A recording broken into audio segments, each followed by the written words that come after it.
welcome back to Thrashing Outdoors.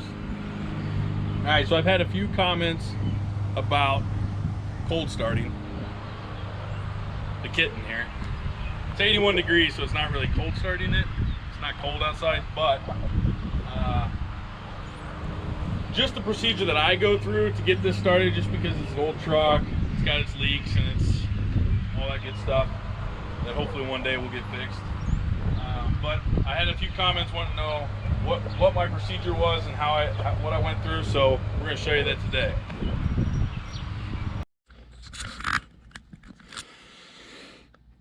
First thing we need to do is retrieve this bad girl from the charger. So I've just got the battery. It sits down here on this trickle charger.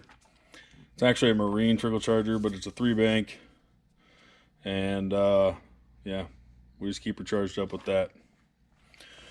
And it sits on my wood table, so that way it doesn't sit on the concrete floor and have any issues. But yeah, let's get this taken off and we'll head back outside to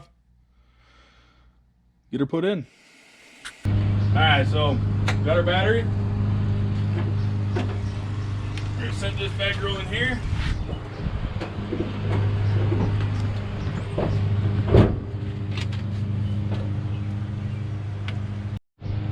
So we've got our negatory here.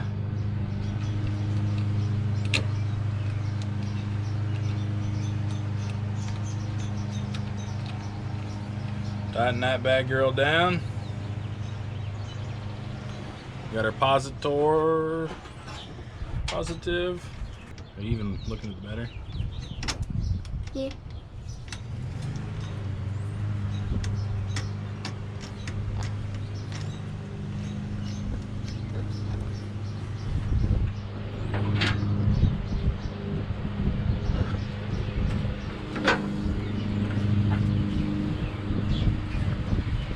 Alright, so we got our battery hooked up. I have a see-through fuel filter here. As you can see, there's no fuel in it. And so that means what I'm going to do first is I'm going to go over into here.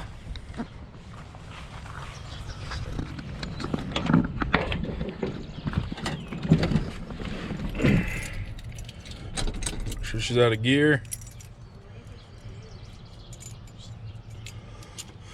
And all we do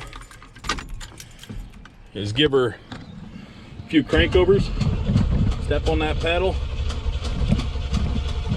a few times just to get the suction flowing. I bet you if we go back over in here, there'll be some fuel in that filter. So now you can see she's wet. She's got gas up in there. So being that this has a electric choke that doesn't work, I reach up here and I just slap the choke closed. It's not going to stay closed because it's pretty warm out, but normally I would close this all the way, slap it closed manually.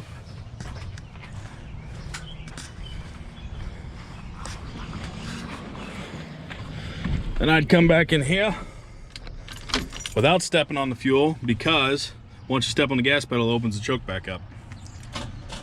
Oop. Oh, we got a bad connection.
of course, I'll come back in here and step on the gas. You can see it idles back down. She fires right up. So, fresh battery, good battery. It always stays on trickle charger.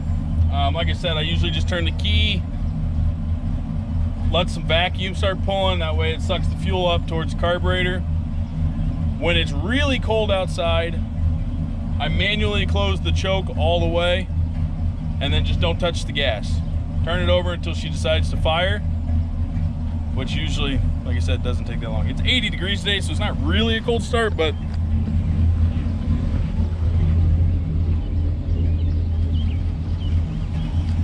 it didn't take much to get started.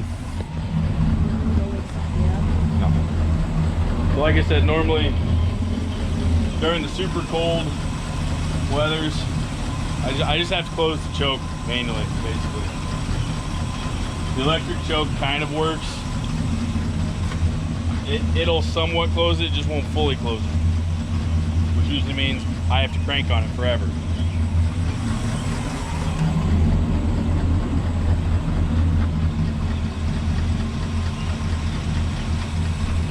So I'm just gonna let her warm up a little bit because it hasn't been started in about a month. I was in Ohio for about a month.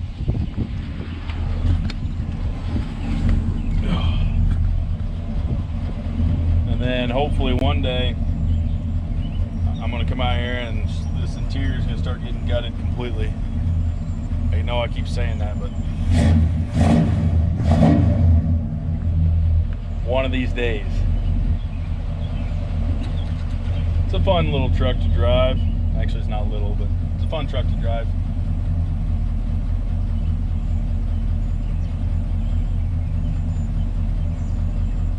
Need to get my garage cleaned up a little bit so I can start stacking some parts. Like I said, I'm gonna wipe out everything on the inside, fix a few little rust issues I know of, reseal everything on the inside, new gauges. While I've got the dash ripped out, I'd like to go ahead and rewire the whole truck because I have a little bit of a wiring issue. So it's only a matter of time.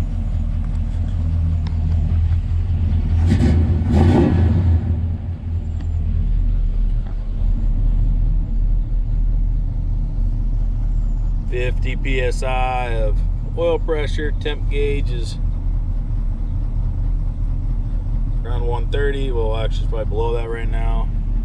Voltage says it's up over around 15 volts, which is high.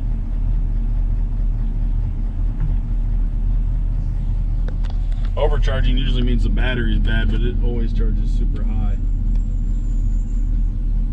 And I'm not for sure why. That'll be another thing to figure out one day. No AC, does have heat. So windows rolled down all the time. These gauges, I'm gonna get rid of those. I don't want those there. I'm actually going to get a set of gauges where I've got the RPM here. My speedometer will still be here. And then none of these work at all. So I'll have my, I believe it's battery, fuel, oil pressure, and then water temp. So that way all of these can disappear and we can get it all up on the dash nice and clean where everything works. That's going to be part of the rewiring process. So yeah, give you a couple, gotta love that exhaust. I'll let it warm up a minute and I'll give you a little bit of the exhaust sound and we'll call it a day. And that's how we start our big Chevy K10.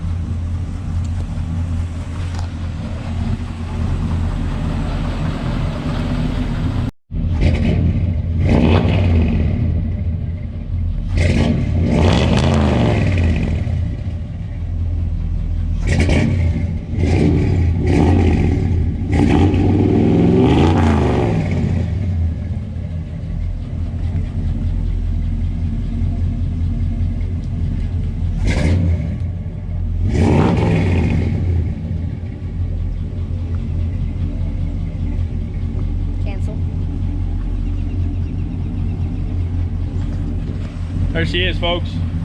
Hey, thanks for watching. You guys wanted to see a cold start. It's 81 degrees, not really cold outside, but there you go. There's cold start. There's how I get it started. Works pretty efficiently. Doesn't take me very long. Even in the winter time, once I get fuel pumped up into the filter, I know that it's getting gas to the carburetor. I let the choke do its job, and it usually fires pretty quick. Doesn't heat up as fast, but it gets started. So if there's something else you guys want to see, let me know. Like I said, pretty soon we're going to start ripping out the interior. We're going to start doing some work to this thing. I don't know when or how fast, because it just kind of depends on how much money I'm going to have to put into this. But hopefully we get started doing some remodeling here. So if you guys like the video, please like, share, and subscribe. Comment below if you have any questions or concerns. And hey, we'll see you next time. We're thrashing out.